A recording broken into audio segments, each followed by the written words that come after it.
മുറപ്പെണ്ണ് രചനാ സംഭാഷണം മൈഥിലി മിത്ര ഭാഗം 48. അപ്പോൾ അതാണ് കാര്യം. അല്ല, എനിക്കൊരു ഡൗട്ട്. കല്യാണം കഴിഞ്ഞ് ഞാൻ നിനക്ക് ഡിവോഴ്സ് തന്നില്ലെങ്കിലോ? കണ്ണൻ ഡ്രൈവിങ്ങിൽ ശ്രദ്ധിച്ചുകൊണ്ട് തന്നെ അടുത്തിരുന്നവളോട് ചോദിച്ചു. തന്നില്ലെങ്കിൽ ഞാൻ നിങ്ങളുടെ പേരിൽ എന്തെങ്കിലും കള്ളക്കേസ് ഫയൽ ചെയ്യും, പോലീസിൻ്റെ തൊപ്പി തെറിക്കും. ചുമ്മും മറുപടി കൊടുക്കുമ്പോൾ അബദ്ധവശാൽ പോലും അവന് നേരെ നോട്ടം നൽകിയില്ല. മാധവ് അത് പ്രത്യേകം ശ്രദ്ധിക്കുകയും ചെയ്തു. തനിക്ക് കുടുംബം പോലെ തന്നെ അത്രയും പ്രിയപ്പെട്ടതാണ് ദേഹത്ത് കിടക്കുന്ന കാക്കിയെന്ന് പെണ്ണിനെ നന്നായിട്ട് അറിയാം. അതുകൊണ്ട് തന്നെയാണ് ഈ രീതിയിലുമായി ഇതുമായിട്ട് വന്നേക്കുന്നത്. അപ്പോൾ വെൽ പ്ലാനഡ് ആണല്ലേ? പൊട്ടി വന്ന ചിരിയെ അവൻ ചുണ്ടിനുള്ളിൽ തന്നെ തളച്ചിട്ടു. ഏയ്, അത്ര വലിയ പ്ലാനഡ് ഒന്നുമല്ല. പെണ്ണിൻ്റെ മുഖത്ത് അപ്പോഴും പുച്ഛമായിരുന്നു. നമുക്കൊരു കുഞ്ഞ് ജനിച്ചാലോ? അപ്പോഴും നീ എന്നെ ഡൈവോഴ്സ് ചെയ്യുമോ? മാധവിൻ്റെ ഇത്തവണത്തെ ചോദ്യത്തിൽ മാത്രം ചുമ്മാ ഒന്ന് ചെറുതായിട്ട് ഞെട്ടി. അവൾ മുഖം തിരിച്ച് കണ്ണനെ നോക്കി പല്ല് ഞെരിച്ചു.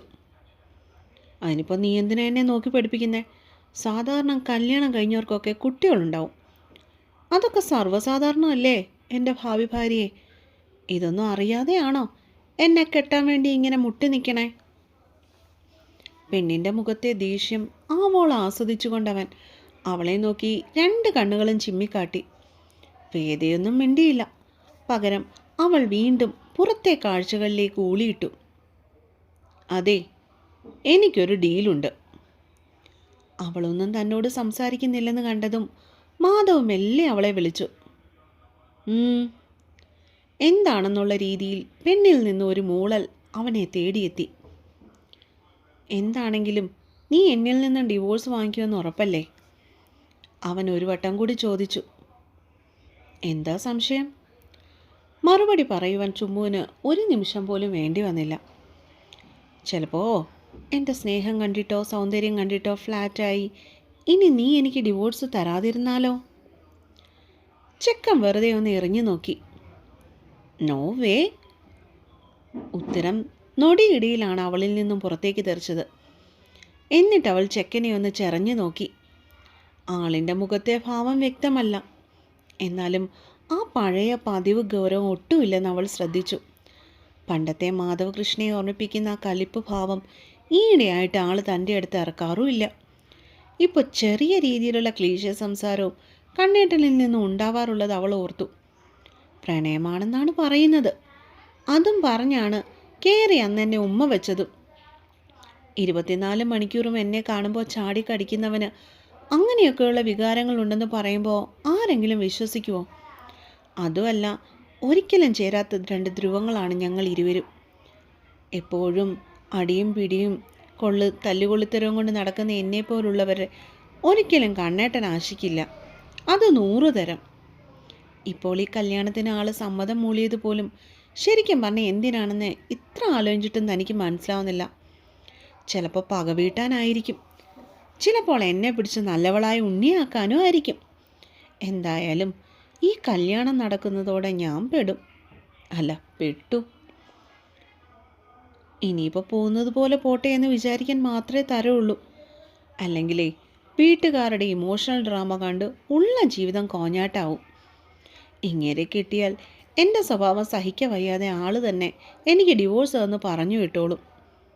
ആ ചിന്തയിൽ തന്നെ ചുന്മുവിൻ്റെ മനസ്സിലൊരു തണുപ്പ് വീണു. ഓക്കെ, ഒടുക്കം തരാതിരിക്കരുത്, എനിക്കത്രയും മതി. എന്നിട്ട് വേണം ഏതേലും ഒരു നല്ല പെങ്കൊച്ചിനെയും കെട്ടി എനിക്ക് സന്തോഷമായിട്ട് കഴിയുവാൻ. അടുത്തിരിക്കുന്നവളെ പാളി നോക്കിക്കൊണ്ട് അവൻ ഉള്ളിൽ ചിരിച്ചുകൊണ്ട് പറഞ്ഞു. താങ്ക്സ്. ആശിച്ചതെന്തോ കേട്ട സുഖത്തിൽ ആത്മാർത്ഥമായിട്ട് തന്നെ ചുമ്മു നന്ദി പറഞ്ഞു. ഇവളെ വളച്ചൊന്ന് കുപ്പിയിലാക്കാൻ ഞാൻ ഇത്തിരി പാടുപെടും. എൻ്റെ ഈശ്വരാ, എന്നെ കാത്തോണേ. മനസ്സിൽ ആത്മാർത്ഥമായിട്ടാണ് പ്രാർത്ഥിച്ചുകൊണ്ട് ഡ്രൈവിങ്ങിൽ ശ്രദ്ധിച്ചവൻ.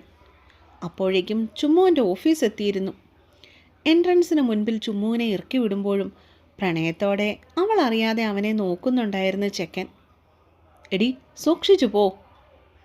ഒരു നോട്ടം പോലും നൽകാതെ മുന്നോട്ട് നടക്കുന്നവളോട് കരുതലോടെ മാധവ് വിളിച്ചു പറഞ്ഞു. മൂളി സമ്മതിച്ചിട്ട് ഒന്ന് തിരിഞ്ഞു പോലും നോക്കാതെ പടികൾ കയറി ഓഫീസ് സമുച്ചയത്തിലേക്ക് കയറിപ്പോകുന്ന ചുമ്മുവിനെ ഇത്തിരി നേരം കൂടി നോക്കി നിന്നതിന് ശേഷമാണ് മാധവ് വണ്ടി തിരിച്ചുകൊണ്ട് സ്റ്റേഷനിലേക്ക് പോയത്. അതെങ്ങനാ സാവിത്രി ശരിയാവുന്നേ? ചുമ്mu ഇതിന് സമ്മതിക്കുമെന്ന് നിനക്ക് തോന്നുന്നുണ്ടോ? ഹാളിലെ സെറ്റിയിലൊന്ന് ഇളകിയിരുന്നു നാരായണി. എന്നിട്ട് തനിക്ക് മുൻപിലിരിക്കുന്ന മകളെ ഒന്ന് സംശയത്തോടെ നോക്കി. ചുമ്mu സമ്മതിച്ചമ്മേ, എൻ്റെ ഇഷ്ടത്തിന് എപ്പോൾ വേണമെങ്കിലും കല്യാണം നടത്തിക്കോളാൻ പറഞ്ഞു. അവൾക്കതിനൊരു പ്രശ്നവും ഇല്ലെന്ന്. അത് പറയുമ്പോൾ സാവിത്രിയുടെ മുഖം പൗർണമി പോലെ വിളങ്ങുന്നുണ്ടായിരുന്നു. ഉവ്വോ, ഇത് അത്ഭുതമായിരിക്കുന്നല്ലോ. മകളുടെ മുഖത്തെ ചിരി പതിയെ അവരിലേക്കും പടർന്നു കയറി. എനിക്കും അങ്ങനെ തോന്നി. എന്നാൽ ഇത്ര പെട്ടെന്ന് അവൾ സമ്മതിക്കുമെന്ന് ഞാൻ സ്വപ്നത്തിൽ പോലും നിരീക്ഷിച്ചില്ല അമ്മേ. സന്തോഷത്താൽ നിറഞ്ഞ കണ്ണുകളെ അവർ സാരിത്തുമ്പ് കൊണ്ട് പതിയെ ഒപ്പിയെടുത്തു. എന്തായാലും അവളിങ്ങി വരട്ടെ, നമുക്ക് സംസാരിച്ചിട്ട് അനുമോൻ്റെ കല്യാണത്തിനൊപ്പം ഇവളുടെയും കൂടി അങ്ങ് നടത്തിയേക്കാം. നാരായണി അവസാനമായി പറഞ്ഞു നിർത്തി. അത് മതിയമ്മേ, അങ്ങനെ മതി. അതാവുമ്പോൾ ഇനി അധിക ദിവസങ്ങളൊന്നും ഉണ്ടാവില്ലല്ലോ. കൂടിപ്പോയ 1-1.5 മാസം അത്രയല്ലേ ഉള്ളൂ. സാവിത്രിക്ക് തൻ്റെ സന്തോഷം അടക്കി വയ്ക്കാൻ പറ്റുന്നുണ്ടായിരുന്നില്ല. ആ നോക്കാം, മക്കളിങ്ങി വരട്ടെ, അവരോടും കൂടി ഒന്ന് ആലോചിക്കണമല്ലോ. അത്രയും പറഞ്ഞിട്ട് നാരായണി പതിയെ സെറ്റിയിൽ നിന്ന് എഴുന്നേറ്റു. അത് മതിയമ്മേ. സാവിത്രി നിറഞ്ഞ ചിരിയോടെ തലയാട്ടി സമ്മതം മൂളി. ഈശ്വര, സത്യം അറിഞ്ഞ പെണ്ണെന്നെ ബാക്കി വെച്ചേക്കത്തില്ല, പച്ചയ്ക്കങ്ങ് കളയും. വിവേകേട്ടനെ വിളിച്ച് സോപ്പിട്ടിട്ടാണ് 2 മണിക്കൂറത്തെ പെർമിഷൻ തന്നെ മേടിച്ചത്. എന്നിട്ട് മാളിപ്പോയി വെറുതെ ഇത്രയും സമയം അങ്ങോട്ടും ഇങ്ങോട്ടും നോക്കി നടന്നു. ഈ ചെയ്യുന്നതിനൊക്കെ വല്ല ഫലവും ഉണ്ടായാൽ കൊള്ളാം. എങ്ങനെയെങ്കിലും രണ്ടും ഒന്ന് സെറ്റായാൽ മതിയായിരുന്നു. ഓഫീസിൻ്റെ എൻട്രൻസിലേക്കുള്ള പടികൾ കയറുമ്പോൾ പങ്കുവിനെ കിലുകിലാന്ന് വിറയ്ക്കുന്നുണ്ടായിരുന്നു. ചുമ്മുവൻ്റെ മുൻപിൽ ചെന്ന് നിൽക്കുമ്പോൾ മുഖത്ത് കള്ളലക്ഷണം വരരുതേ എന്നവൻ ആത്മാർത്ഥമായിട്ട് പ്രാർത്ഥിച്ചു. ലിഫ്റ്റിൽ നിന്നും ഇറങ്ങി നേരെ ക്യാബിനിലേക്ക് നടക്കുമ്പോൾ മുഖത്ത് പൊടിഞ്ഞ വിയർപ്പു തുള്ളികളെ അവൻ കയ്യിലിരുന്ന തൂവാല കൊണ്ട് തുടച്ചു കളഞ്ഞു.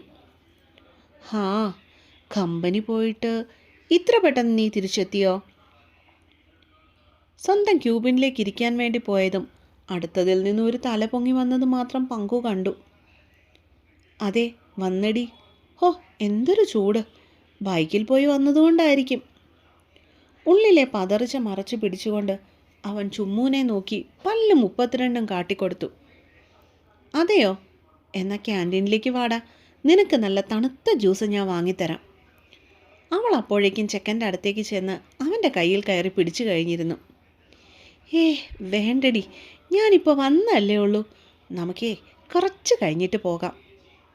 ചുമ്മുവിൻ്റെ പതിവില്ലാത്ത സ്നേഹപ്രകടനങ്ങൾ കണ്ടപ്പോഴേക്കും പങ്കുവിന് ചെറിയൊരു സംശയം തോന്നി. എങ്കിലും അവനത് പുറത്തു കാട്ടാതെ ചിരിച്ചുകൊണ്ടിരുന്നു. നീ വരുമ്പോൾ പോയി ജ്യൂസ് കുടിക്കാമെന്നും പറഞ്ഞിരുന്ന ഞാനാരായി? പെറുപെറുത്തു കൊണ്ട് പോകുന്നവളുടെ പിന്നാലെ പോകുവാൻ പങ്കുവിന് പിന്നീട് ഒരു നിമിഷം പോലും വേണ്ടി വന്നില്ല. നീ അങ്ങ് തന്നെ പോകാതെ ഞാനും വരുക. ചെക്കൻ ഓടിച്ചെന്ന് അവളുടെ തോളിലൂടെ കൈയിട്ടു. ഇരുവരും ക്യാൻറ്റീനിലേക്ക് നടക്കുമ്പോൾ കാണുന്നവർ പലരും അവരെ ഇതുവരെയും നോക്കി പതിവില്ലാത്ത ഭവ്യതയോടെ മാറി നിൽക്കുന്നത് പങ്കു ശ്രദ്ധിച്ചിരുന്നു. ക്യാൻറ്റീനിൽ കയറി ഒരു ചെയറിലേക്ക് ഇരുന്നപ്പോഴേക്കും അത് സംശയമല്ലെന്ന് തന്നെ അവനും ബോധ്യപ്പെട്ടു. ഇതെന്താടി ഇങ്ങനെ? എന്നും വന്ന് നമ്മളോട് തമാശ പറയുന്ന ഓരോരുത്തരും ഇങ്ങനെ ചിരിച്ചോണ്ട് മാറിപ്പോകുന്നേ? അടുത്തായിരിക്കുന്ന ചുമ്മുവിനോട് അവൻ മെല്ലെ തിരക്കി. നമ്മളും മേലേടത്തെ ആണെന്നുള്ള കാര്യം ഇവിടെ ഉള്ളവരറിഞ്ഞു ചുമ്മു. പ്രത്യേകിച്ച് യാതൊരു ഭാവമാറ്റവും ഇല്ലാതെയാണ് ചുമ്മു മറുപടി നൽകിയത്. അയ്യോ, അതെങ്ങനെ? ചെക്കനിലൊരു ഞെട്ടൽ നിറഞ്ഞു. ഭൈരവിൻ്റെ കാര്യം ഇവിടെ ഉള്ളവരെങ്ങനെയൊക്കെ അറിഞ്ഞിട്ടുണ്ട്. അറിഞ്ഞ വഴിക്ക് നമ്മുടെ 2 പേരുടെ ഐഡൻറ്റിറ്റിയും ഇവിടെ പാട്ടായി. ഓർഡർ എടുക്കാൻ വന്ന വെയിറ്റർക്ക് ആവശ്യമുള്ള ജ്യൂസ് പറഞ്ഞു കൊടുക്കുന്നവൾ അലസമായി പെറുപിറുത്തു. വെറുതെ അല്ല ആരും നമ്മുടെ അടുത്ത് വലിയ സംസാരത്തിന് വരാത്തത്. പങ്കുവന്ന് നെടുവീർപ്പെട്ടുകൊണ്ട് കസേരയിലൊന്ന് ഇളകിയിരുന്നു. അപ്പോഴേക്കും ഓർഡർ ചെയ്ത ഐറ്റങ്ങൾ ടേബിളിലേക്ക് എത്തിയിരുന്നു. കുടിക്ക്, വെയിലത്ത് പോയി വന്നപ്പോഴേക്കും നീ അങ്ങ് വല്ലാതെ കരുവാളിച്ചു പോയി. സ്ട്രോയിൽ കൂടി വലിച്ചെടുത്ത തണുത്ത മിൽക്ക് ഷേക്ക് ഒരിറുക്ക് കുടിച്ചുകൊണ്ടവൾ അവനോട് രഹസ്യം പോലെ പറഞ്ഞു.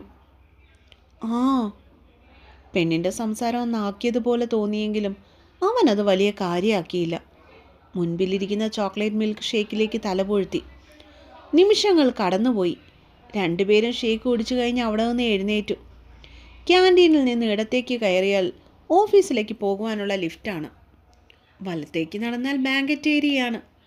പ്രോഗ്രാമൊക്കെ കോർഡിനേറ്റ് ചെയ്യുമ്പോൾ മാത്രം എംപ്ലോയീസ് കൂടുന്ന സ്ഥലമായതുകൊണ്ട് അവിടെയെങ്ങും ആരും ഉണ്ടായിരുന്നില്ല. നീ എന്താ ഇങ്ങോട്ട്? ക്യാൻറ്റീനിൽ നിന്ന് നേരെ ബാങ്കറ്റ് ഏരിയയിലേക്ക് തന്നെ കൂട്ടിക്കൊണ്ട് പോകുന്നവളെ നോക്കി ചെക്കൻ നെറ്റി ചൊളിച്ചു. വാടാ ഇങ്ങോട്ട്. ചെക്കനെ വലിച്ച് അവിടെ കിടന്നിരുന്ന ഒരു കസേരയിലേക്കായി അവൾ പിടിച്ചിരുത്തി. എന്നിട്ട് അവനെതിരായി കിടക്കുന്ന ഒരു ചെയറിലേക്ക് അവളും ഇരുന്നു. എന്താടി? പങ്കുവിൻ്റെ മനസ്സിലൊരു അപായമണി മുഴങ്ങി. ഇനി പറയ്, ബേബി മാളിൽ പോയിട്ട് എന്തൊക്കെ ഷോപ്പിംഗ് ചെയ്തു? പ്രത്യേകിച്ച് യാതൊരു ഭാവവ്യത്യാസവുമില്ലാതെ വളരെ തണുപ്പം മട്ടിലായിരുന്നു ചുമ്മാ ആ ചോദ്യം ചോദിച്ചത്. ബേബി മാളോ? നീ എന്തൊക്കെയാ ചുമ്മാ ഈ പറയുന്നേ? നാവങ്ങനെ ചോദിച്ചുവെങ്കിലും മുഖത്തെ കള്ളത്തരം മറച്ചു വയ്ക്കുവാൻ പങ്കുവിനെ കൊണ്ടപ്പോൾ കഴിഞ്ഞില്ല. അപ്പോൾ കാത്തിരിക്കുക കേട്ടോ. വായിക്കുന്നവരൊന്ന് രണ്ട് വരി കുറിച്ച് പോയാൽ വളരെ ഉപകാരമായിരുന്നു കേട്ടോ. നിങ്ങളുടെ കമൻറ്റ് വായിക്കുമ്പോഴാണ് അടുത്ത പാട്ട് എഴുതാനൊരു ഇത് വരുന്നത്. അല്ലെങ്കിൽ ഒരു മൂഡും ഉണ്ടാവില്ലെന്നേ. അപ്പോൾ അടുത്ത പാട്ടുമായിട്ട് നാളെ വരാം. അതുവരെ എല്ലാവർക്കും ഗുഡ് നൈറ്റ് കേട്ടോ.